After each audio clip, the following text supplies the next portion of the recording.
José Ricardo, do Partido dos Trabalhadores, é economista e foi o deputado federal mais votado pelo estado do Amazonas nas eleições de 2018. Ficou em terceiro lugar no último pleito de 2020 na cidade de Manaus, quando concorreu ao cargo de prefeito do município. Possui extensa militância sindical, sendo uma das grandes lideranças da esquerda amazonense. Conversou com o Vento Norte sobre o antipetismo, os riscos do fim da Zona Franca de Manaus e as articulações para as eleições de 2022. Confere aí. Brasília é correria, mas tirou um tempinho para falar com a gente, então muito obrigado pela sua presença aqui no canal. Valeu, Valber, muito obrigado aí pelo convite, para estar aqui conversando com você e todos que acompanham aí o Vento Norte, né? E eu estou em Manaus, né? A gente está indo para Brasília devido à pandemia, então permanecemos aqui, as sessões são virtuais, não é obrigatório ir. Então eu estou ficando mais em Manaus e com isso poder acompanhar melhor tudo que está acontecendo aqui na cidade de Manaus e no estado. Legal, né? Até uma questão que é interessante, né? Ao mesmo tempo, né, que os parlamentares federais, os senadores, enfim, tem que ter esse trânsito, né? Tem que estar em Brasília trabalhando, mas ao mesmo tempo tem que estar enfim, na sua base territorial, até para prestar contas, enfim, fiscalizar. Como é que o senhor consegue, né, se desvencilhar nessa rotina? Então, o normal você ir para Brasília, e tem terça, quarta e quinta, que são as sessões. Dia de quarta, hoje, por exemplo, é o dia das comissões também. Então, é muito agitado na parte da manhã, comissões, e à tarde também. Então, nós temos aí as reuniões, audiências. Dia de segunda e sexta são os dias de audiências mais comuns das comissões, e elas são todas virtuais. Então, não há necessidade, nesse momento, de precisar ir para Brasília. Então, eu estou indo muito pouco. Mas, no geral, a rotina é essa, você viaja toda semana, vai e volta, porque realmente, na sua base, nesse caso aqui nosso, Manaus, no Amazonas, você tem muitas demandas, muita necessidade de conversar, reunir, discutir em Manaus e também ir para o interior. Por exemplo, eu estava segunda-feira e voltei ontem de manhã de Itacoatiara. Então, fiquei o dia inteiro em Itacoatiara, podendo realmente tratar de vários assuntos, prestar contas do mandato. Mas se eu tivesse que ir para Brasília, eu já teria que ir na segunda-feira à tarde ou à noite. Então, você tem um tempo de viagem de ida, um tempo de volta e um período que você tem que estar obrigatoriamente nas sessões. Hoje as sessões são virtuais, então facilita muito. O senhor falou aí de Manaus, né? Uma questão que a gente olha, então, por exemplo, a gente tem no parlamento estadual, né? O deputado Sinésio e o deputado Serafim, que a gente poderia classificar, ia depender do espectro de centro-esquerda ou de centro, enfim. O deputado Sinésio, pelo menos institucionalmente, o PT seria um partido de esquerda, ou a depender da classificação centro-esquerda. E no âmbito municipal, a gente tem o deputado Sassá, né, deputado do PT, vereador Sassá, do PT, e o vereador Jaildo, do PCdoB. Então, ou seja, em cada parlamento, né, o municipal, o estadual, a gente tem apenas 2 representantes, ou da esquerda, ou da centro-esquerda, enfim. Ou vamos chamar essa aliança mais ampla de deputados progressistas, né? E aí a gente gostaria de saber, no Amazonas, em Manaus, enfim, considerando que a gente tem já, sobretudo nas capitais dos outros estados do norte, ou uma ocupação no executivo, né, de partidos de esquerda, ou uma ocupação do próprio parlamento mais robusta. Por que em Manaus, no Amazonas, a esquerda não consegue emplacar, sobretudo no executivo, ou uma ocupação mais expressiva no legislativo? Eu acho que é importante a sua colocação, que a gente vê em algumas cidades, como Belém, que aconteceu agora, ano passado, na eleição, o deputado Edmilson Rodrigues foi eleito prefeito pelo PSOL, uma aliança, né, de esquerda, progressista, e aqui em Manaus a gente também tentou. Eu fui candidato em 2016, fui candidato em 2020 a prefeito de Manaus. E o esforço de termos uma aliança com todos os partidos de esquerda juntos. Nós tentamos, conseguimos estar junto com o pessoal, a rede. PSB, tivemos um bom diálogo, mas eles decidiram apoiar uma candidatura de direita, ligada ao setor empresarial da saúde, né, privada, que inclusive trabalha fortemente contra a saúde pública, mas se estivesse junto, nós teríamos muito mais chance. E o PCdoB, que a gente tinha um bom diálogo, mas no final decidiram lançar uma candidatura própria. Cada um tem as suas razões, mas eu acho que temos que continuar nesse esforço de discutir um projeto comum para cuidar da cidade, com um viés que olhe as pessoas, de inclusão social, né, que combata a pobreza, que cresceu também em Manaus e no Estado, principalmente agora no governo do Bolsonaro. Então, aumentou a pobreza, aumentou a fome. Então, precisamos construir esse projeto aí. Eu acredito que vamos chegar ao momento onde esse campo político vai vencer as eleições. Eu cheguei em terceiro lugar, fui muito bem votado, mas as propostas, as ideias foram construídas, permanecem, vamos continuar lutando e dialogando. Vamos construir uma proposta para a próxima eleição e já a eleição do ano que vem. De qualquer forma, para a eleição de governador do Amazonas, é importante que os partidos de esquerda possam ter um diálogo, uma discussão de um projeto para defender essas propostas. E, se possível, lançar candidatura. Exatamente dentro dessa questão das eleições de 2022, claro que a gente vê os partidos de esquerda, sobretudo, né, muito sobre a questão de projeto e não de pessoas, de candidatos. Mas supondo que a esquerda amazonense ou o Partido dos Trabalhadores entenda que o senhor é o nome para, enfim, representar uma possível candidatura ao governo do Estado em 2022, o senhor se colocaria à disposição para disputar o cargo de governador em 2022? E caso ou o senhor trabalhando para uma outra candidatura ou para sua própria candidatura, como é que o partido ou o senhor como candidato conseguiria demolir ou, enfim, contrapor esse antipetismo, né, que a gente observa na população? E aí a gente pode discutir se é o antipetismo, né, atomizado, ou foi o antipetismo injetado, mas me parece que é um fato, em uma parcela considerável da população, que existe o antipetismo, né?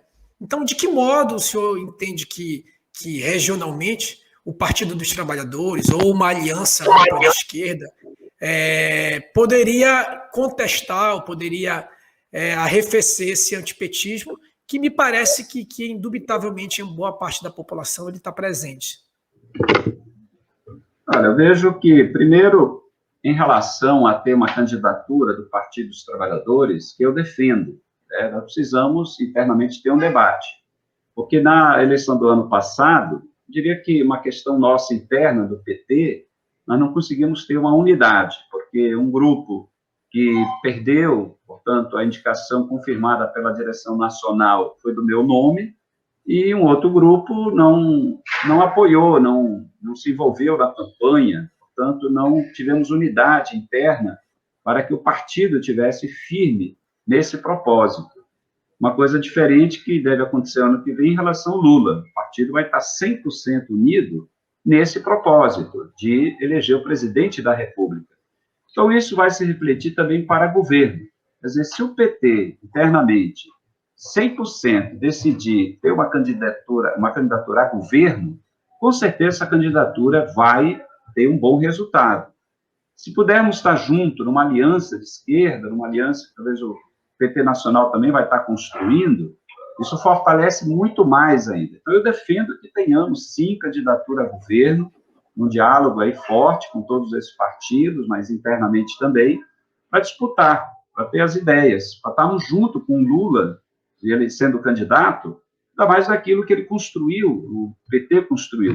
A história do antipetismo é uma coisa artificial, né, que foi criada pela grande mídia, pelos partidos de direita e ultradireita, para tentar enfraquecer o PT.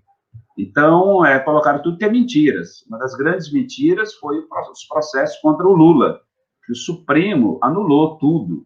E o Supremo ainda disse que o juiz, o Sérgio Moro, foi parcial, ou seja, foi um juiz ladrão, e, portanto, está desmoralizado tudo que fizeram. Então, as mentiras contra o PT, elas todas estão sendo desmoronadas. E o antipetismo também, vai existir ante isso, ante aquilo, mas eu diria que toda essa construção, ela desmoronou e hoje temos menos manifestações nesse sentido. Hoje as manifestações que crescem no Brasil, e essas são as verdadeiras, é contra o governo Bolsonaro, contra o desmonte do Estado, corte de recursos para a Universidade Federal. porque no dia 29 de maio, estudantes foram para as ruas, em todo o Brasil, e aqui em Manaus também, contra o governo federal, que cortou recursos da Universidade Federal, do Instituto Tecnológico, das instituições de pesquisas, recursos do saneamento para habitação, para todas as áreas, dos indígenas. Então, hoje é o anti-Bolsonaro, é isso que cresce, o povo não quer mais o Bolsonaro. Então, mas o Lula, o Partido dos Trabalhadores, suas propostas estão extremamente fortalecidas, vão ser mais ampliadas ainda, com certeza vão fazer a grande diferença nas eleições do ano que vem. Então, eu defendo que o PT, no Amazonas, tenha candidatura a governador para disputar. O meu nome está à disposição, embora eu já vi manifestações da direção nacional, e o Lula já falou que uma das grandes prioridades é aumentar a bancada federal. Então, talvez, em relação ao meu nome, prioridade possa ser a reeleição para federal, para contribuir no debate nacional que vai beneficiar o nosso Estado. E o senhor acha que isso passa também por uma estratégia do presidente Lula, né, que já vem se colocando? O senhor acha que isso passa por uma estratégia de... A exemplo que foi feito até em quadrinhos anteriores.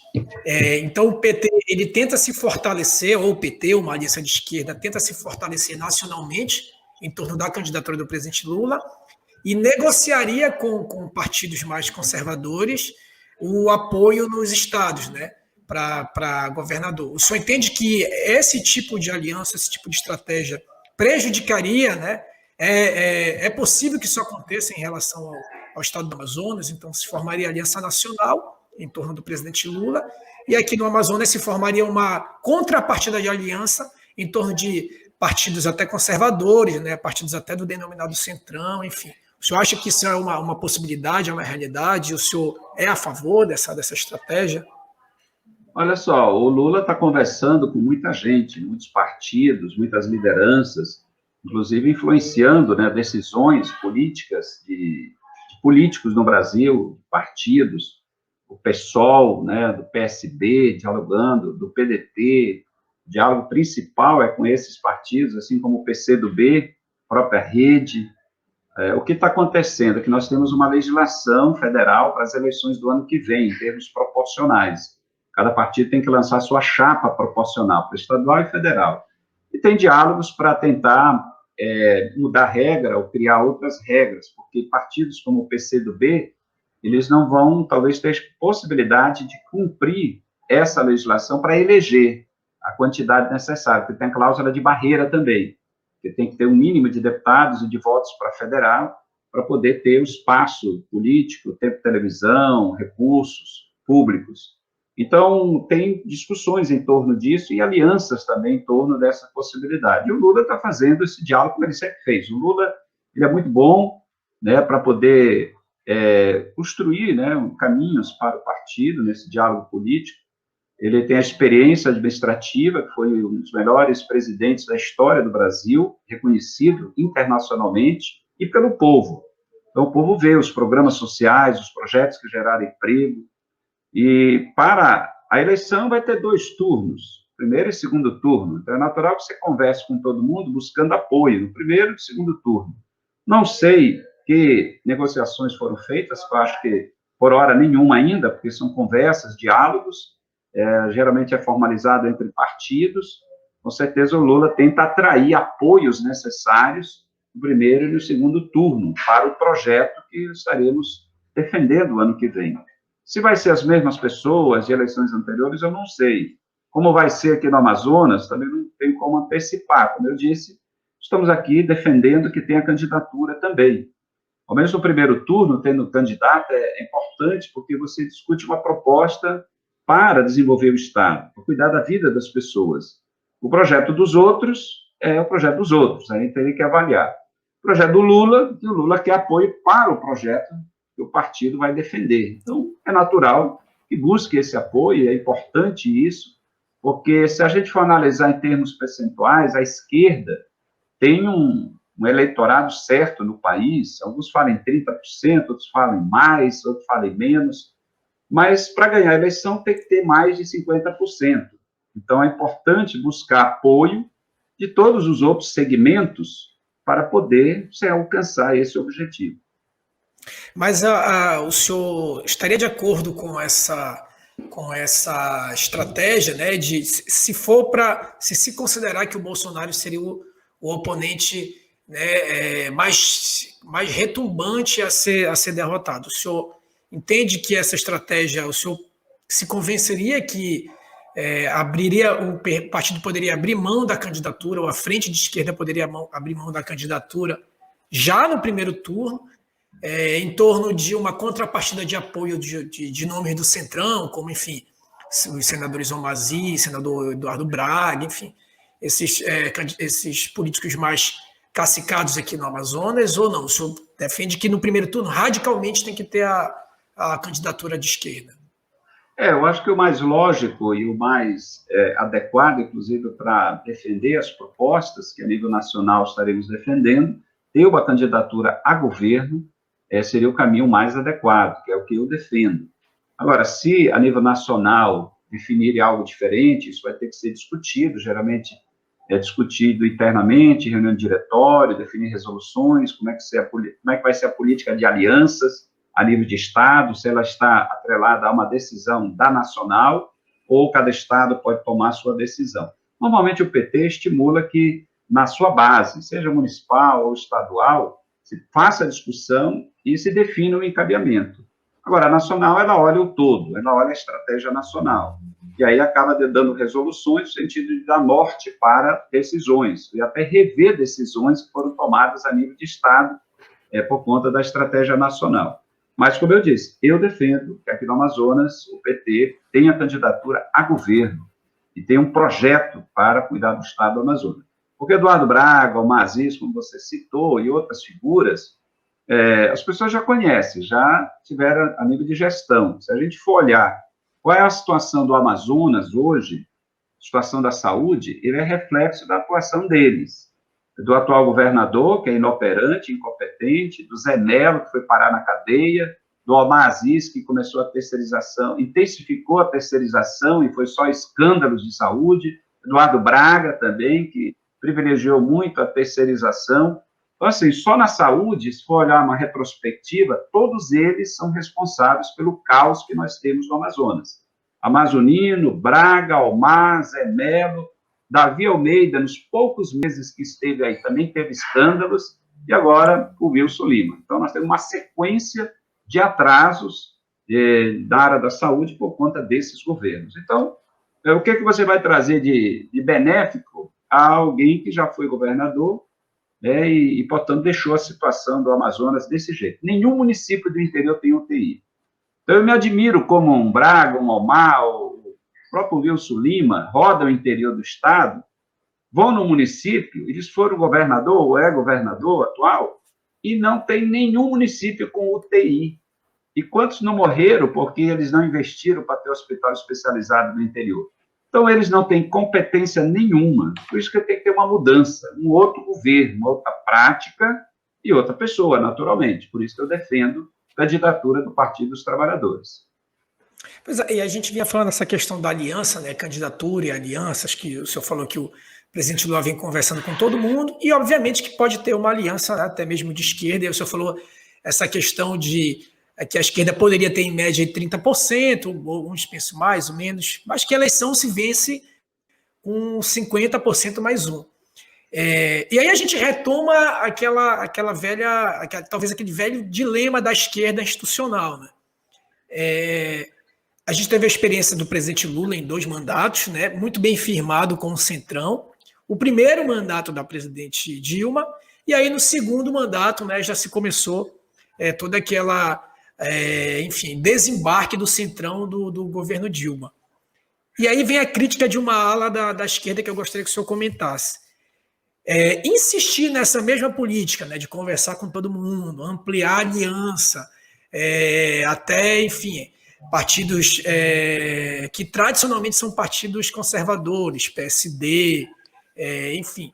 O senhor acha que qual seria a garantia de que novamente essa frente de esquerda, enfim, ou o Partido dos Trabalhadores não seriam novamente traídos por um golpe parlamentar a partir do momento em que minimamente algumas infiltrações pudessem aparecer em uma estabilidade política. O senhor não acha que seria insistir em um erro, né, do que aconteceu no governo da presidente Dilma? E, claro, obviamente, isso também podendo se refletir em uma eventual aliança no estado do Amazonas ou, enfim, outros estados do norte.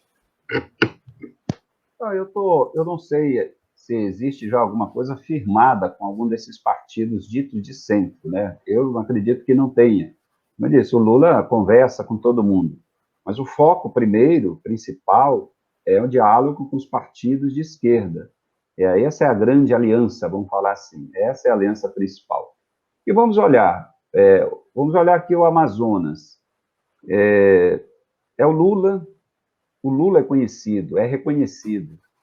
Aqui no Amazonas, o Haddad, ele chegou muito próximo e perdeu por apenas 9 mil votos para o Bolsonaro. Ou seja, o Bolsonaro, no Amazonas, ganhou no segundo turno por apenas 9 mil votos de diferença. Foi bem votado na capital e um município do interior, depois 2 municípios do interior, no segundo turno. Os demais, deu Haddad. Sem Haddad nunca ter pisado lá, a maioria nem conhecia Haddad. Mas com Lula ia ganhar disparado, que essa é a realidade aqui. Então, no fundo, aqui no Amazonas, o que acontece? O Lula não precisa deles para ganhar a eleição. Essa é a avaliação, as pesquisas mostram isso.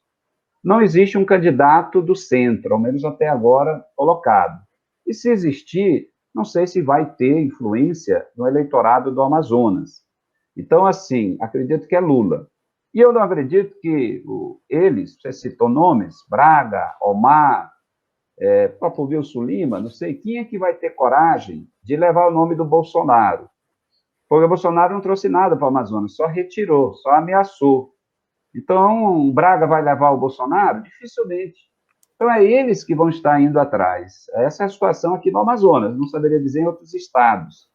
Por quê? Porque essa é a realidade, o povo reconhecendo o bom governo do Lula e a esperança que ele volte para continuar os programas que fizeram a diferença na vida de milhões de pessoas no Brasil e aqui no nosso estado. Nós estamos vendo aí a destruição do programa habitacional. O governo atual não construiu uma casa aqui no Amazonas. E o Lula fez o maior programa da história da América Latina, sei lá, do mundo, pelo volume de recursos, de emprego gerado e de casas construídas, apartamentos construídos. Então, nesse sentido, é claro, eu acredito que se tiver que fazer uma aliança com partidos que participaram do golpe, tem que ser dentro de um programa efetivo de interesse daquilo que nós vamos estar apresentando, senão não tem sentido isso. Agora, é a política, né? A política é assim, você tem no mesmo partido as mesmas pessoas por muito tempo, são as mesmas pessoas que vão estar dialogando, né? A renovação não é tão grande em cada partido. Então, MDB, você só ouve falar em Braga, né? PSD, você só ouve falar no dono atual do PSD aqui, que é o Omar. E cada partido desses aí tem um dono, né? Então, são eles. Então, o diálogo tem que ser com eles, não tem jeito aí. Mas, no nosso caso do Amazonas, continua defendendo. Nós temos que, não é conversar com eles, é conversarmos um projeto, uma alternativa, um nome, um programa que faça diferente que eles fizeram até agora. Porque a gente olha, claro que são só pesquisas e a gente não tem como cravar, né, uma análise. Mas se a gente for olhar a curva das pesquisas, né, quando o presidente Lula teve teve aquele discurso após a anulação dos processos dele, então a gente vê uma curva super ascendente, né, em relação a tinha pesquisa até que dava que ele vencia no primeiro turno. E aí, quando ele começou a ter esses encontros, né, com os chamados caciques, a curva começou a achatar mais, né, e aí, eventualmente, o Bolsonaro começou a encostar mais. E aí eu queria pegar essa introdução, para ainda sobre esse ponto, para regionalmente tentar entender o seguinte: o PT sempre foi um partido que tradicionalmente batia nos caciques, né, contestavam os caciques. O senhor acha que se de uma certa maneira, regionalmente, lhe tira um pouco a legitimidade em combater os caciques no Amazonas, enfim, ou os parlamentares do Pará, de Roraima, de Rondônia, do Acre, do Amapá, ter essa bandeira de combater os caciques, combater a corrupção? O senhor acha que, de certa forma, isso tira uma legitimidade dos parlamentares ou dos políticos regionais? Não, no meu caso, eu acredito o seguinte, que a minha posição sempre foi crítica em relação aos caciques que nós temos aqui no Amazonas, né? Eu nunca participei de governos, mesmo quando o PT estava no governo aqui, participando, né, através de secretarias, eu sempre fazia o meu posicionamento crítico, nunca participei, e continuo com o mesmo pensamento, né? Eu acho que tem gente que gostaria de estar nos governos, cargos, secretarias. Eu acho que esse não é o caminho. O PT aqui do Amazonas já teve a experiência de estar em cargos e isso não mudou nada, não resolveu nada. Eu acho que nós temos que discutir uma proposta para nós governarmos. Para isso tem que lançar candidatura, né? E isso não tira a legitimidade. Aliás, não existe nenhuma orientação, e nunca teve, do Partido dos Trabalhadores, para que um parlamentar, seja municipal, Manaus, estadual ou federal, deixasse de fiscalizar, de cobrar, de se manifestar, de defender a população. E é o que eu procuro fazer. Outros parlamentares, cada um tem o seu posicionamento em relação à pauta, né, de trabalho, de luta, mas não existe nenhuma orientação nesse sentido, não tira a legitimidade. Nunca a direção nacional disse, olha, deixa de criticar porque alguém é aliado. Nunca teve isso. E certamente não vai ter, porque é a característica do Partido dos Trabalhadores. O parlamentar tem a função de ser um fiscal. Esse é o meu entendimento. Assim foi o Praciano, o Valdemir José, o próprio Bibiano, quando ainda estava no Partido dos Trabalhadores, né, com uma postura, o vereador Luiz Nogueira, o João Pedro, né, foram parlamentares também, Sebastião Nunes, muitos parlamentares aí que já foram parlamentares, eu estou citando eles, já passaram, tiveram sempre esse posicionamento crítico, né, então eu continuo do mesmo jeito. Então, eu acredito que aliança com esses políticos tradicionais, isso não vai dar nenhum passo a mais para mudar a realidade do nosso Estado, porque já conhecemos as práticas dele.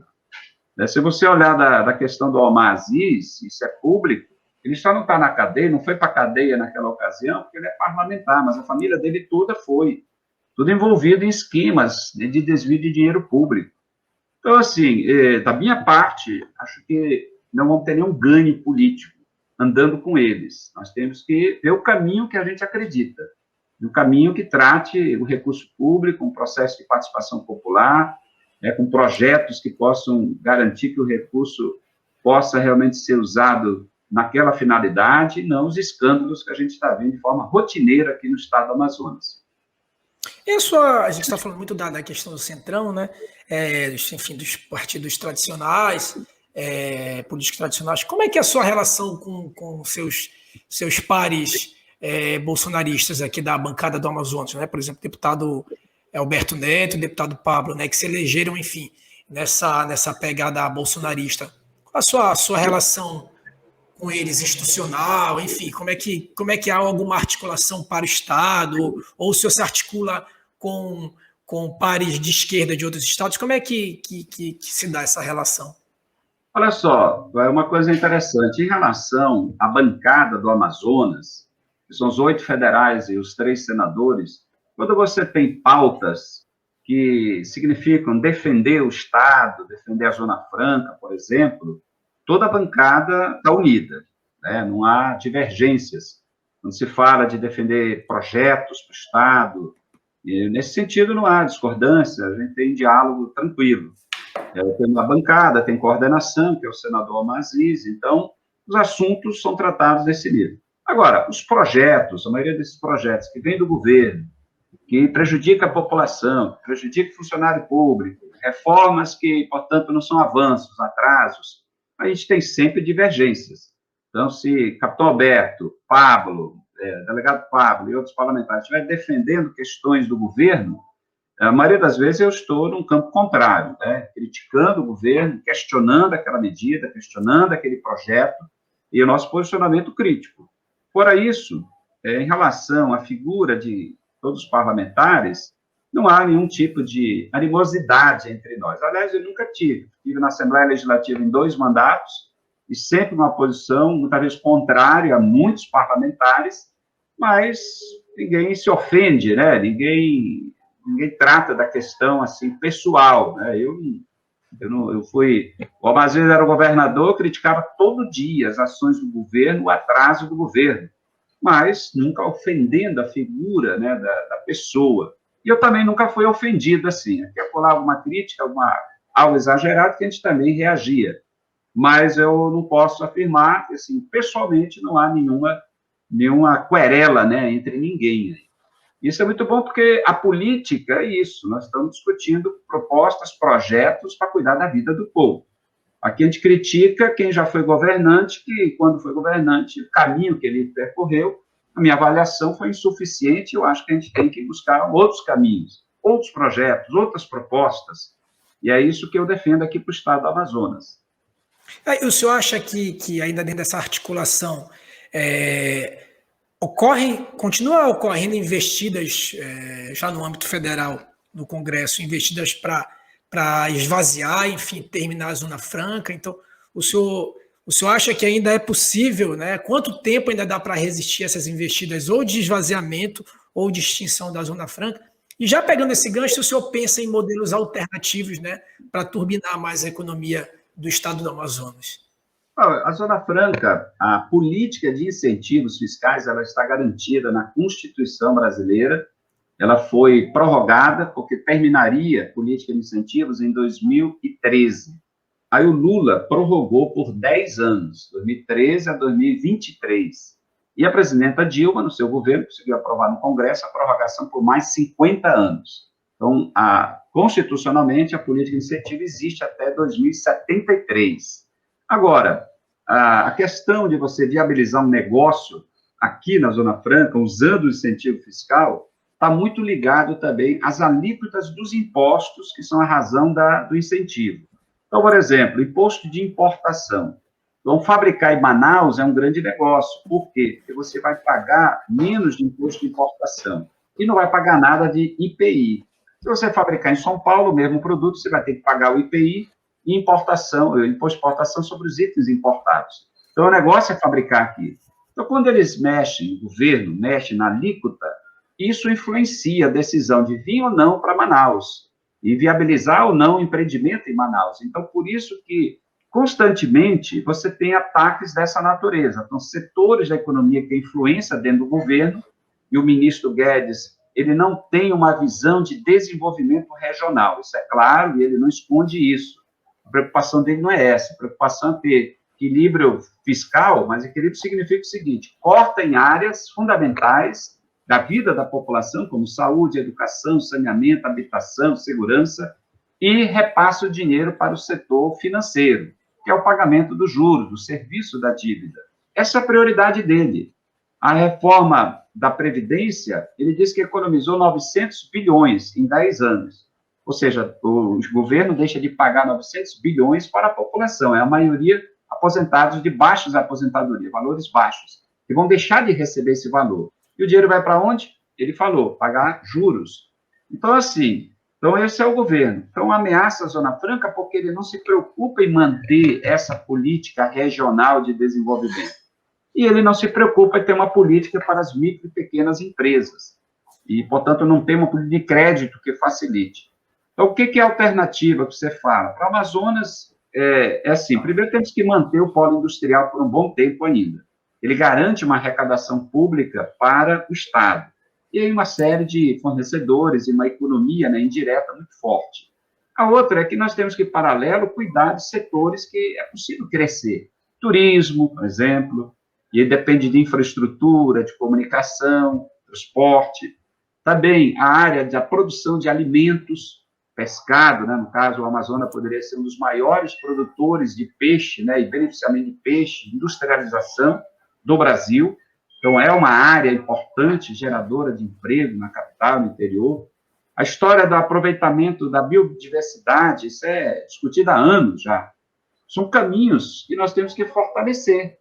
E esses vão criar alternativas de economia que têm menos impacto ambiental possível. Diferente de mineração, que tem gente defendendo a mineração.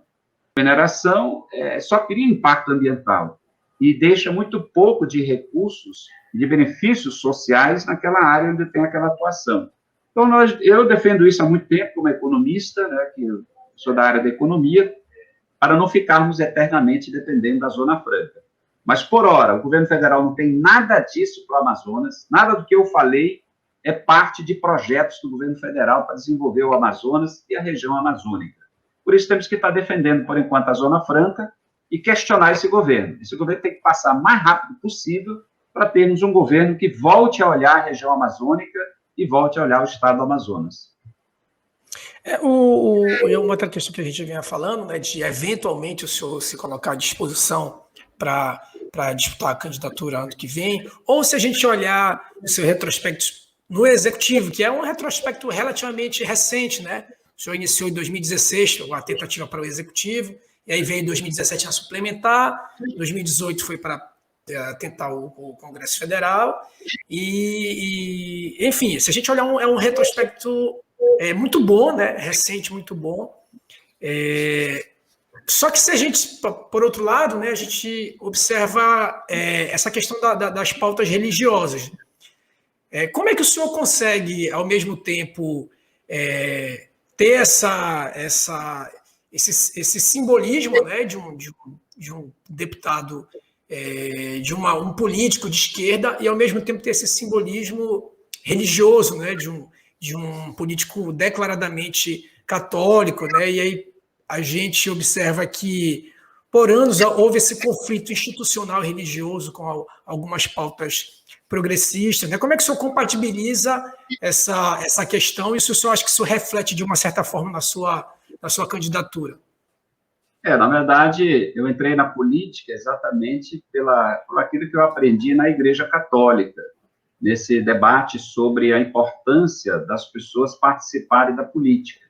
Você vê que a política é tão importante que o Papa Francisco, ele orienta as pessoas, os jovens, a se interessar pela política, que é o ambiente das decisões, das políticas públicas, das leis, né, onde você pode, logicamente, tomar decisões, influenciar para melhorar a vida das pessoas. Então, eu entrei na política por causa da Igreja Católica, então ela estimula as pessoas a entrarem. Ela não quer representantes da Igreja Católica para defender a Igreja Católica. A gente vê uma diferença. Eu já percebi colegas parlamentares de outras igrejas cristãs, desde a época de vereador, deputado estadual, percebi também, que ele está lá representando a Igreja. Nós, políticos, uma vez eleito, nós temos que estar no parlamento representando a população como um todo, católica, evangélica, espírita, umbandista, ateu, ou que ateu. Então, essa é a visão que eu levo.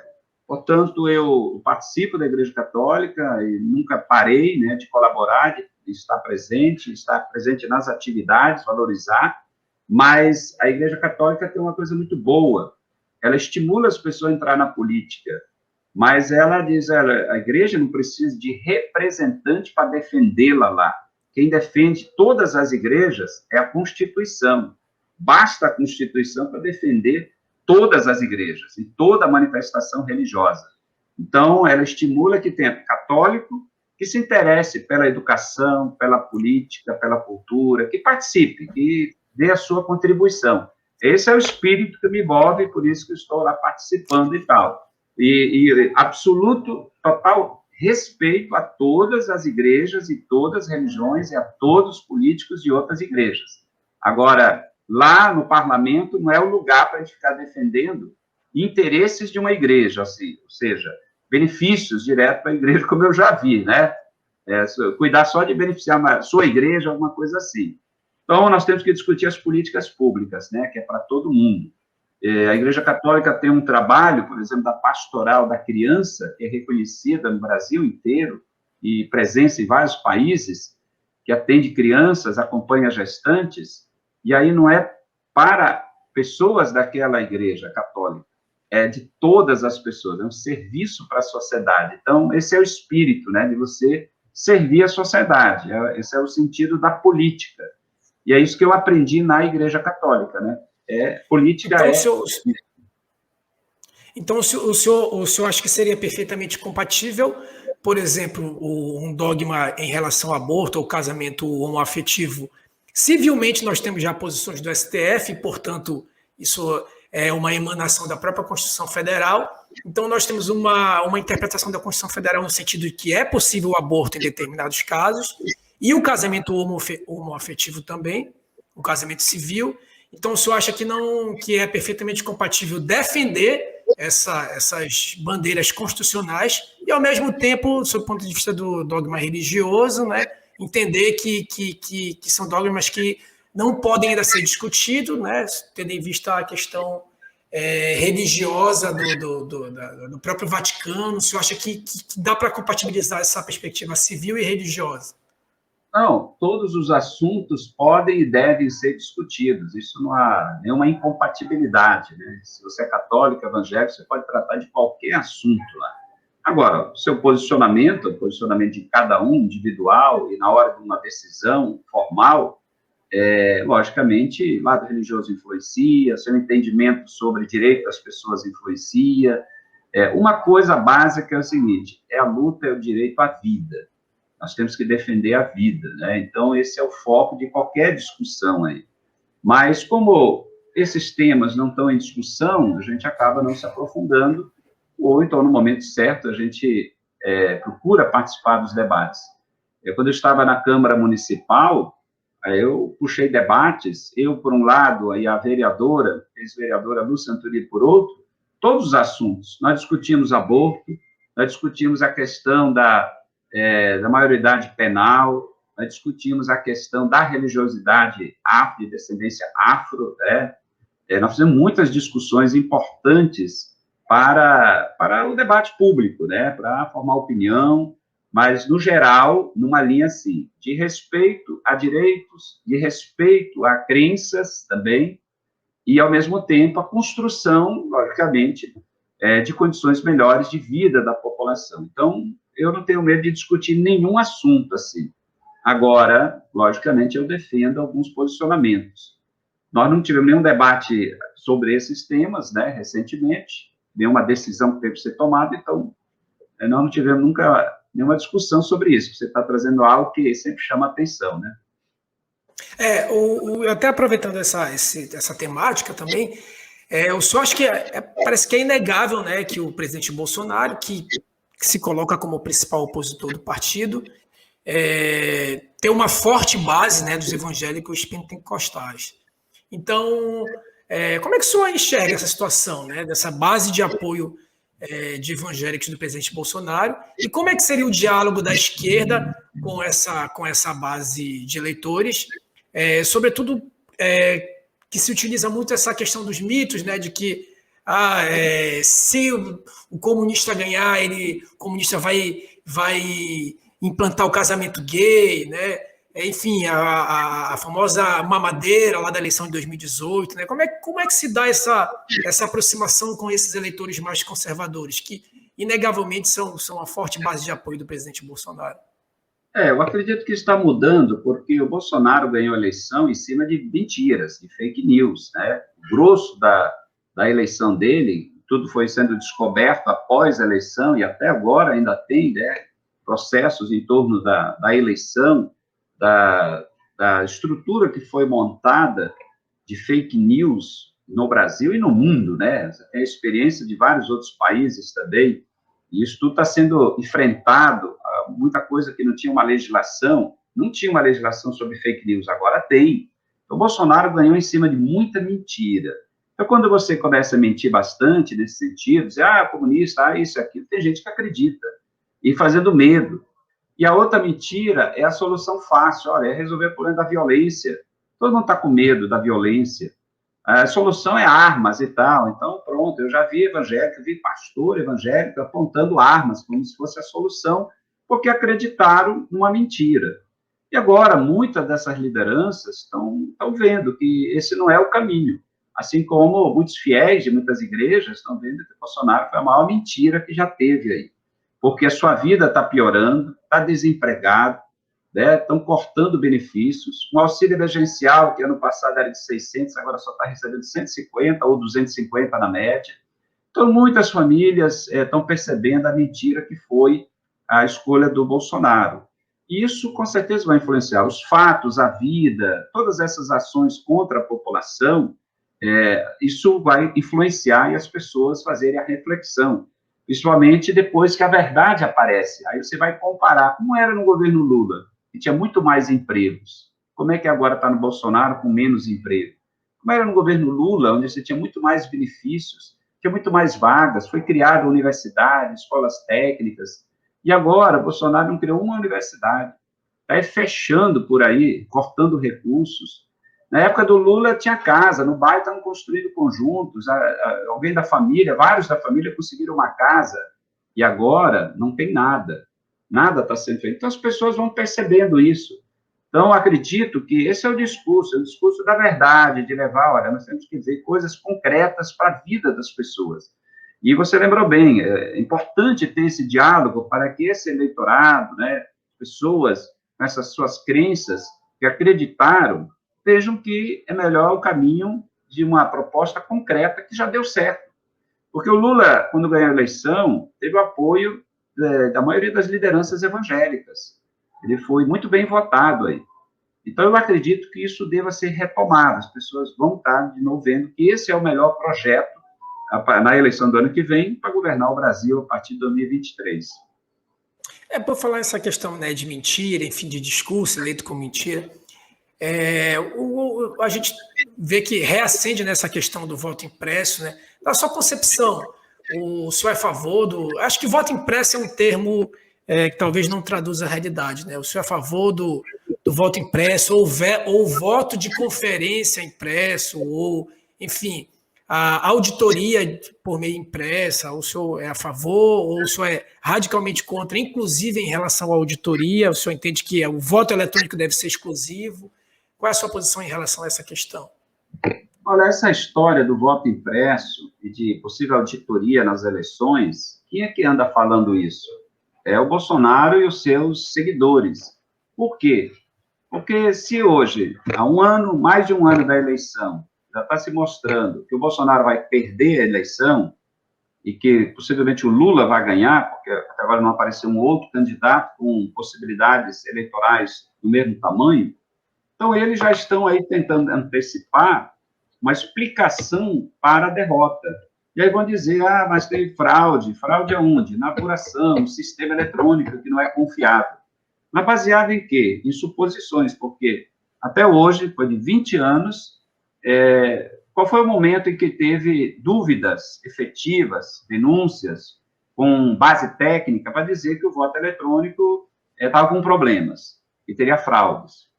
O ministro do Supremo, o Barroso, esteve esses dias num diálogo com o parlamento, exatamente falando disso, da confiabilidade do sistema. Então, eu também não tenho conhecimento de que alguma dessas últimas eleições teve problemas em relação a isso. Então, nesse sentido, por hora, enquanto não aparecer realmente alguma denúncia, o sistema vamos considerar confiável. Agora... Mas eu sou... desculpe, só para a gente, só para refinar a questão, mas o senhor não acha que, de um certo modo, não o voto impresso em si, né, que as pessoas acabam confundindo, mas essa questão de ter uma votação, né, em que o comprovante cairia sem acesso do eleitor, né, então esse voto seria computado sem acesso do eleitor a essa cédula impressa, que sairia após a votação, e o senhor não acha que essa conferência impressa, obviamente que sem revelar em quem o eleitor votou, e sim do ponto de vista quantitativo, o senhor não acha que isso, de certa forma, até para fazer o contraponto, o senhor não acha que, de certa forma, isso reforçaria a confiabilidade da urna eletrônica? Então, olha, eu tenho aqui tantos votos do deputado Zé Ricardo, e aí fui conferir no impresso, eu tenho também tantos votos. Eu não acho que, de certa forma, isso reforçaria a confiança da votação eletrônica? A confiança, ela já existe porque não teve nenhuma fraude. Quem é que está dizendo que não é confiável? Se não teve nenhum caso. De novo, mentiras. Eles são profissionais em construir mentiras e narrativas mentirosas. Então, não teve. Se já tivesse um caso, eles olha, está vulnerável. E, lógico, tudo pode ser, quem sabe, tecnologicamente manipulado, mas não teve até agora. Aí, a segunda parte daqui, da história, é que, na Constituição, o voto ele é secreto. Na hora que você vai fazer uma impressão, a impressão para que é? Para verificar se teve voto para aquela pessoa lá. O dispositivo que foi criado antes do impresso, a ideia é a seguinte, que o eleitor ele vai verificar se realmente é aquele voto, né? Se ele é aquela pessoa e tudo mais. Então, seria para o eleitor verificar se o voto realmente foi para lá. Então, tem mecanismo para verificar o eleitor, na hora do voto, verificar se realmente foi para lá. Agora, o impresso seria para quê? Para contar voto depois, ou para conferir se o eleitor votou em tal pessoa. Portanto, infringindo a questão do voto secreto. Então, assim, esse é um assunto para ser debatido, discutido. Por que tem que mudar? Se vai se criar um novo mecanismo, qual é a garantia que isso não vai abrir e deixar de ser secreto? Depois, como isso não pode ser manipulado depois do impresso, porque no passado era no papel, não era impresso. Você escrevia lá em quem ia votar. E você tinha as fraudes nas apurações, porque era um negócio horroroso. Nos Estados Unidos ainda era o papel. E teve eleições aí que denunciaram as fraudes na apuração. Então, esse é um assunto a ser debatido com profundidade, não a toca de caixa e tudo mais. Mas qualquer mudança tem que ser sempre baseado em fatos concretos. Então, o que aconteceu para justificar que não tem confiabilidade hoje? Nenhuma situação até hoje. Até hoje. Isso pode acontecer de novo, né? Então, é o medo da derrota do ano que vem, e eles ficam com esse discurso falso. E tem algo por trás, que muitos estudiosos dizem, talvez ele queira dar uma de golpista, né? Trabalhar um golpe, preparar um golpe no país. Olha, teve fraude agora, então não podemos aceitar. Não cabe mais golpe no país. Nós temos que combater até essas ideias fascistas que ainda estão na cabeça dele e de alguns asseclas dele lá. Ou é um país democrático... O senhor acha que as forças de segurança comprariam esse eventual golpe, essa eventual tentativa de golpe? Olha só, eu não acredito que teria razões para isso, né? O Brasil não está em convulsão, nós não estamos em guerra. Os partidos de esquerda querem a democracia, defende a democracia, o PT defende a democracia, o Partido dos Trabalhadores defende a democracia, defende a Constituição, defende as Forças Armadas, defende o papel, né, dos poderes, e defende a eleição limpa, regras claras, sem mentiras, debate com o povo. O Bolsonaro não foi para debate. O Bolsonaro tem medo de debater qualquer assunto, ele não tem condições para debater nenhum assunto, todo mundo sabe disso. Pode colocar ele para debater com qualquer pessoa aí. Não tem condição nenhuma, por isso que ele não participou de debate nenhum. Ele tem medo disso, ele sabe disso. Por isso que não acredito que instituições estabilizadas, Forças Armadas, vão querer isso, não tem o que ganhar com isso aí. Agora, você tem grupos nos estados, aí o Bolsonaro vem de grupo de milícia, né? Então, eles acham que é desse jeito, é na força, na marra, é nas armas que vai resolver alguma coisa. Mas milícias não existe para resolver nada, é para cuidar de interesses deles, interesses econômicos deles lá. De impor, né, suas, não é nem ideias, é impor seus interesses econômicos, na marra. E o Bolsonaro vem desses grupos aí, então ele quer estimular esse tipo de grupo no Brasil. E, geralmente, às vezes, tem só criminosos nesses grupos lá. Então, ele vem de grupo criminoso, o Bolsonaro, os filhos dele.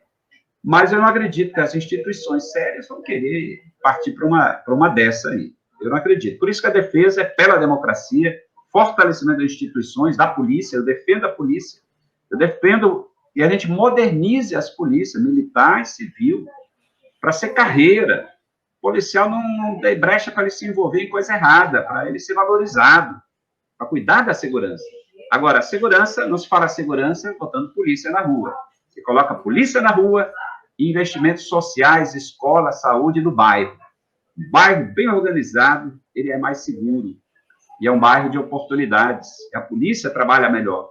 Os bairros estão abandonados na cidade de Manaus, nem a polícia consegue fazer algum trabalho naquilo que é da sua competência. Porque lá não tem escola, não tem cultura, não tem esporte, não tem nada para os jovens. Tem droga, muita droga. Então, segurança tem que caminhar junto com as políticas sociais. Bolsonaro não sabe o que é isso aí, né? Infelizmente, vai fazer 3 anos e é um governo que não se preocupou com a juventude. Essas questões, até que o senhor falou regional de bairros, né? E aí a gente volta um pouco para a questão regional aqui do estado do Amazonas.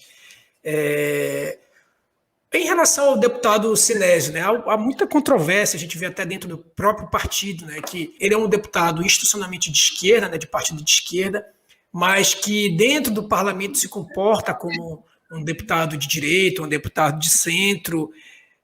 O senhor entende que há esse comportamento, que o partido existe determinados filiados, né, uma ala do partido que até já publicamente expuseram uma vontade de expulsão do deputado do partido, que há anos, né, vem conseguindo se reeleger como deputado estadual. Qual é a sua posição em relação a essa questão institucional do deputado Sinésio Campos? Olha, eu tenho a minha pauta de luta, o Sinésio tem a pauta dele, Sassá, vereador, tem a pauta deles, cada um tem a sua pauta. Eu questiono algumas pautas, mas cabe a ele, os eleitores dele, avaliar se esse é o caminho que segue e querem defender, né, esses projetos. Eu só acho assim, ele é o presidente do partido, do Estado, e aí não é questão de deputado, é presidente do partido. E, nesse sentido, nós temos que fortalecer o partido como um todo. Então, aí eu acho que, como presidente, como direção, acho que tem que ter um empenho maior para isso. Tem que estar aí. Quanto à pauta, como deputado, do lado que ele está, cabe a ele, né, decidir e os eleitores e as pessoas acompanharem. Eu defendo muito a educação, defendo muito os trabalhadores da saúde. Eu acho que atividades de mineração precisam ser bem pensadas aqui na nossa região. Então, às vezes, há divergências em relação a posicionamentos sobre isso. Agora, não cabe a mim julgar as ações dele como deputado, né? Se ele foi reeleito, porque tem eleitores que apoiam. Agora, como partido, na direção, eu acho que o partido precisa trabalhar mais internamente a formação, tem muita gente querendo se filiar, e nós temos que garantir que em cada município a gente tenha um partido fortalecido, sempre pronto para as eleições, participando das eleições, lançando candidaturas, defendendo projetos. E nesse ponto, o partido precisa intensificar isso, e a figura do presidente é fundamental. Obrigado, deputado. E para a gente já ir se encaminhando para o final, né? A gente sempre gosta de perguntar para as figuras públicas que comparecem aqui no canal, qual seria o seu grande sonho na política, né? Se eu pudesse sintetizar um ponto específico de um sonho, o seu grande sonho na política, e por que o senhor resolveu, né? O que lhe motivou a entrar? Qual foi aquele momento que o senhor pensou em entrar na política? Ou como o senhor falou, em relação à própria Igreja Católica incentivar, mas em qual momento o senhor pensou, eu decidi que a minha vida eu vou me dedicar à administração pública? Então, qual o seu grande sonho, né, como um ponto político específico, e em qual momento o senhor resolveu entrar para a política? Então, na verdade, a política eu entrei em função das atividades da Igreja Católica, no trabalho de formação. O padre Humberto Guidotti, ele coordenava o Centro de Direitos Humanos, e ele trabalhava muito a questão da formação sociopolítica, estimulando as pessoas a participar da política, de conselhos, debater a educação, a saúde, a segurança. Então, isso tudo me estimulou muito a estar participando mais, e por isso que me filiei ao Partido dos Trabalhadores em 95 e 96, já fui candidato. Então, isso que me motivou bastante. Agora, não tem, assim, um sonho específico. E quando você entra no partido, você entra na política, você também tem que ver que não é um ambiente fácil, tem muitas dificuldades. Você disputar, eu fui candidato 4 vezes até ganhar a primeira vez, né? Ganhar a primeira vez como vereador, mas foi 4 vezes candidato, 4 eleições para poder ganhar. Então, sempre com muita perseverança, sempre muito pé no chão, e com a mesma prática, não comprar votos, não ter assistencialismo, respeitar as pessoas, ganhar o voto no debate, na discussão, nas propostas, nas ideias, no trabalho. Então, do mesmo jeito a gente faz. E a segunda é prestar contas, prestar conta do trabalho. Isso eu já aprendi mais com o Praciano. O Praciano foi vereador, estivemos juntos, depois de federal, mas ele fazia prestação de conta na rua, no terminal, em cima da Kombi. E eu aprendi com ele, assim, fazia a mesma coisa, toda semana prestar contas. E aí estou com a minha Kombi também, está meio velhinha, mas continuamos. Esses dias de pandemia paramos um pouco, mas estamos retomando, mas toda semana prestando contas. Não tem, assim, um sonho específico, por isso que a gente disputa a eleição. Acho que representar a população é muito importante, é uma coisa, assim, fundamental, e só tenho a agradecer. Eu fui o deputado federal mais votado na eleição passada, quase 200 mil votos, sem pagar uma cerveja, como diria o Praciano, sem pagar nada. ou seja, as pessoas acreditando no trabalho, na luta, na história, nas nossas propostas. E, claro, se você é governante, nesse caso executivo, aí você está do outro lado, aí você vai administrar o recurso. Eu me preparei bastante para ser governador, para ser prefeito, muita gente ajudando, nós tivemos mais de 200, mais de 400 pessoas nos grupos de trabalho, todo mundo voluntário, para ajudar a construir o plano de governo em todas as áreas. Então, assim, não é eu, nós temos pessoas que querem ajudar a melhorar a cidade de Manaus e o estado do Amazonas. Então, uma vez disputando, eu vou levar as ideias e propostas de muita gente. E, ao mesmo tempo, governando, a ideia é governar com a população, com a representação da sociedade, você ouvir as pessoas. Então, o meu sonho, claro, que as coisas melhorem. Eu diria que, talvez, entre todas as áreas, é a educação, que é onde mais eu me dediquei, desde vereador e até agora, onde mais apresentei projetos, mais participei de debates e discussões. Eu acho que a gente pode construir mais escolas, melhorar as escolas, garantir que o menino fique mais tempo na escola, com atividade, com esporte, tudo, e menos tempo na rua e menos tempo amanhã sendo sugado, né, pelo mundo da violência. Então, uma área assim, mais específica, podemos falar como um sonho, mas não é tanto forte assim, mas é a educação, é a gente investir maciçamente no conhecimento, esse seria o caminho. Como deputado federal, minhas emendas de bancada, que são os valores maiores, eu estou destinando 100% para a educação. E a parte de emendas individuais, a metade, esse ano foi mais da metade, para a saúde. Mas a emenda de bancada, que só pode ir para um lugar, eu coloquei ano passado toda para o IFAM, para beneficiar todos os IFAM do interior do estado e da capital, foi quase 19 milhões. Esse ano, tudo para a UEA, todas as UEAs de cada município do interior está recebendo um valor, quando a minha emenda é de quase 24 milhões de reais, e ano que vem vai ser tudo para a UFAM, Universidade Federal, para poder ajudar os 5 campos do interior e todas as unidades aqui também na capital. Então, a educação, conhecimento é o caminho para desenvolver o Amazonas. O senhor falou desse ponto da educação, né, que seria um ponto dentre os diversos, mas enfim, um ponto. Mas eu lembro que no início, o senhor falou também do Pracianos, ficou até no imaginário, não só da esquerda amazonense, mas até da população amazonense, ficou no imaginário que o senhor, né, e o então deputado federal Praciano, formavam assim, um grande baluarte de combate à corrupção, né, enfim, tinha até um comitê de combate à corrupção que vocês dois lideravam, né?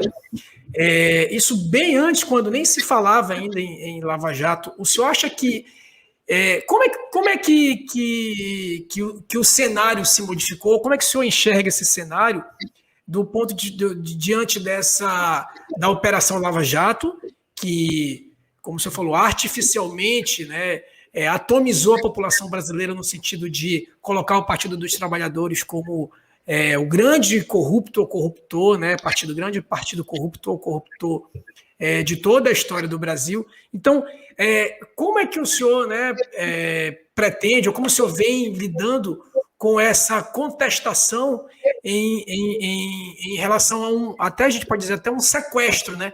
Houve um sequestro de uma pauta que antes era da esquerda, e agora essa pauta de combate à corrupção, contraditoriamente, está na mão da direita ou da extrema-direita. E, enfim, como é que o senhor analisa esse cenário de uma tentativa de inversão de pauta?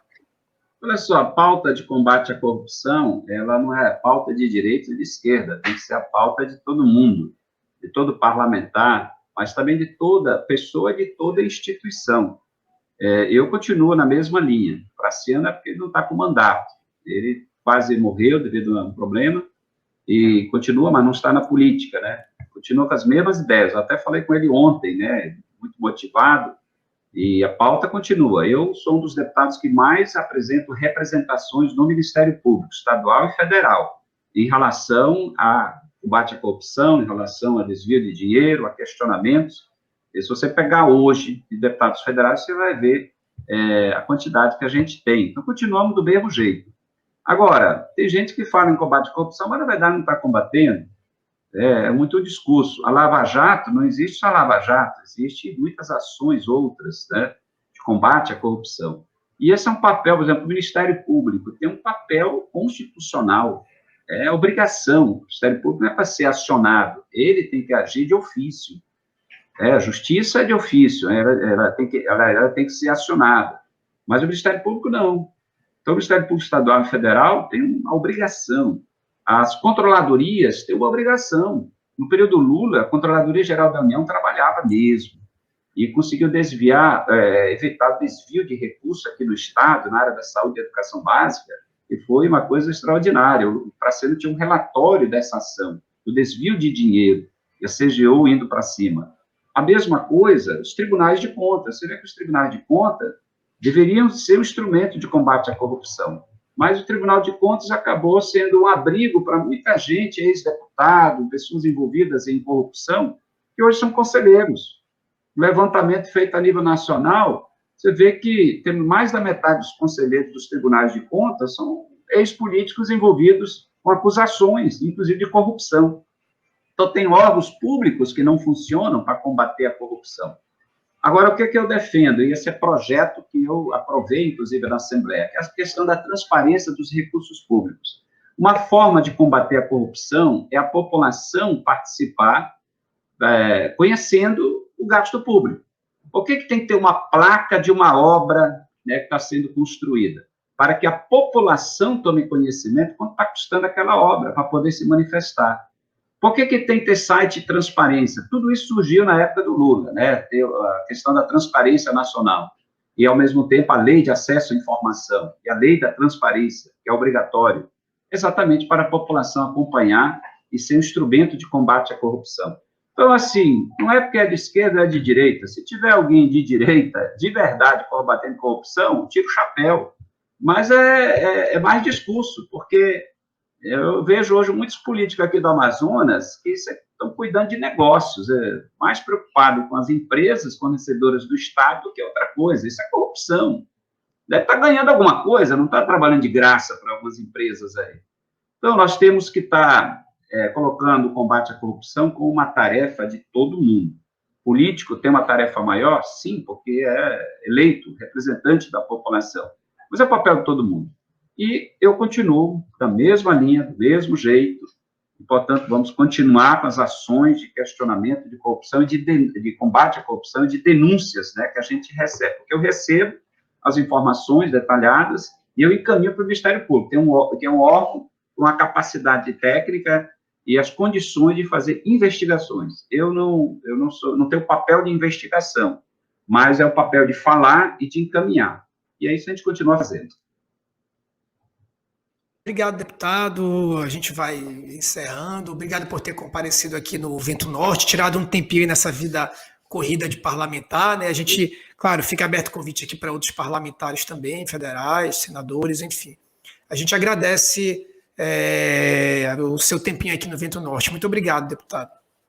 Eu que agradeço, Valber, pela oportunidade, pelo convite, e deixo aqui um abraço, né, a todos que estão acompanhando essa entrevista aqui do Vento Norte, dizer que estamos à disposição, nosso mandato, para receber ideias, sugestões e críticas, através das redes sociais, que a gente divulga também diariamente, que é o Zé Ricardo AM, Zé Ricardo AM, está no Facebook, no Instagram, no Twitter, no YouTube, e você pode mandar suas sugestões, suas ideias, suas críticas e coisas que a gente pode também encaminhar de cobrança, transformar em projetos, e, portanto, dando a contribuição aqui para o nosso mandato também. Muito obrigado, valeu, um grande abraço para todos e todas.